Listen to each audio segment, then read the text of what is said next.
Natunton sa Quezon City ang isang construction worker na nahaharap sa kasong panggagahasa sa Biliran. Nakatutok si James Agustin. Matapos ang halos 6 na taong pagtatago, naaresto na ng pulisya ang 42 anyos sa lalaking construction worker na wanted sa kasong rape sa Naval, Biliran. Natuntun siya sa kanyang pinagtatrabahuhan sa Barangay Bagbag, Novaliches, Quezon City.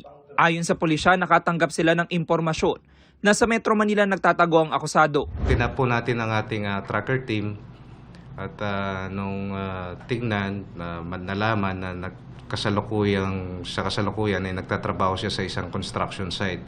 So nung chinek natin sa construction site, ayun, na-confirm natin na siya nga yung may warrant of arrest. Sa imbestigasyon, 2019 nang kinasuhan ng akusado ng nooy 19 anyos na babaeng biktima. July 2020 nang inilabas ng korte ang arrest warrant laban sa kanya.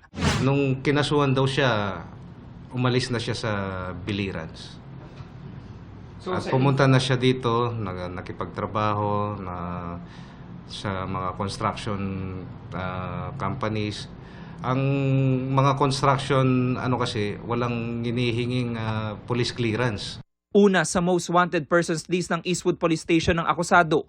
Ayon sa kanya, may relasyon umano sila ng biktima at nagkaanak pa nga raw sila.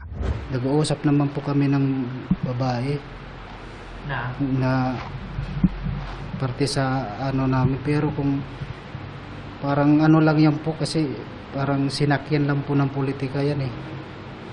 Ano ibig sabihin?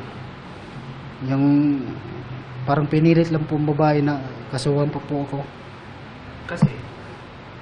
Gano'n na, magjowa naman kami.